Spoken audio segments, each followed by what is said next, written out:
जय श्री राधे, जय श्री कृष्णा। राधे राधे भक्तों, आज हम बरसाने की एक सच्ची घटना के बारे में चर्चा करेंगे। जब राधा रानी चूड़ी पहनने एक सेठ के घर आई। भक्तों, अगर जीवन में किसी चीज़ का अभाव है तो उसकी जगह भगवान की भक्ति को अगर दे दी जाए तो वह अभाव या कमी दूर हो जाती है। इसी शिक्षा पर आधारित है हमारी आज की कहानी। जब बरसाने वाली श्री राधा रानी बनी बरसाने के एक सेठ की बेटी। भक्तों, यह राधा रानी के चमत्कार की एक सच्ची घटना है। बहुत समय पहले की बात है। बरसाना में एक धनवान सेठ जी रहते थे। सेठ जी के 3 बेटे और 3 बहुएं थीं। सेठानी जी का काफ़ी समय पहले देहांत हो चुका था। सेठ जी के पास सुख, समृद्धि और धन सब कुछ था। बस सेठ जी के पास एक चीज़ की कमी थी, उनके कोई बेटी नहीं थी।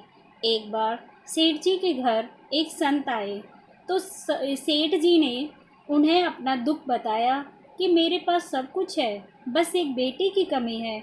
यह सुन संत बोले, जीवन में किसी चीज़ का अभाव हो उसका स्थान भगवान के भाव को दे देना चाहिए। बेटी नहीं है तो क्या हुआ, राधा रानी को अपनी बेटी मान लो।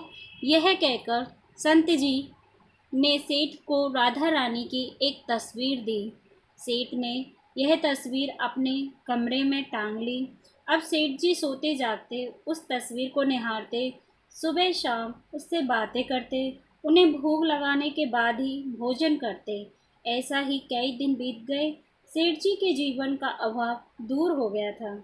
एक दिन सेठ जी अपनी दुकान पर थे, तब घर में महिलाओं को चूड़ी पहनाने मनिहारिन आई। सेठ जी की तीनों बहुओं ने चूड़ी पहन ली और घर के अंदर चली गई।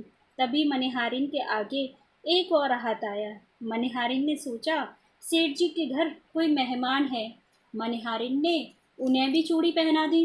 अब मनिहारिन सेठ जी के पास चूड़ी का मोल लेने पहुँचे तो सेठ जी बोले, मनिहारिन चूड़ी के पैसे बढ़ा दिए हैं क्या?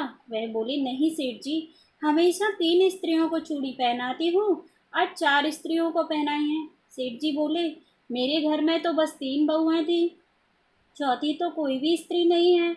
ऐसा कहकर सेठ जी ने मनिहारिन को 3 जोड़ी चूड़ी के पैसे देकर भेज दिया। उस रात सेठ जी के सपने में राधा रानी आई।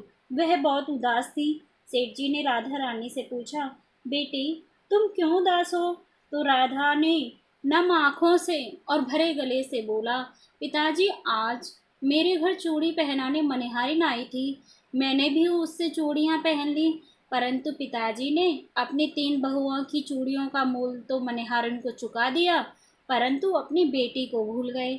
सपने में ही सेठ जी की आंखों से आंसुओं की धार बहने लगी।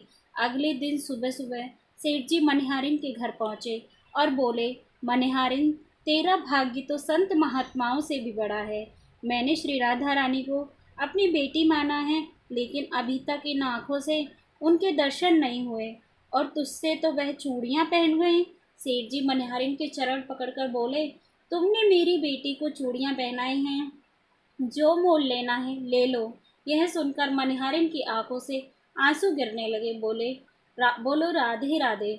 तो भक्तों, यह थी श्री राधा रानी के चमत्कार की सत्य घटना पर आधारित एक रोचक कहानी। अपने बच्चों को शास्त्रों, संस्कारों और ईश्वर की आस्था से जोड़े रखने के लिए श्री राधा रानी के चमत्कार की यह कथा जरूर सुनाएं।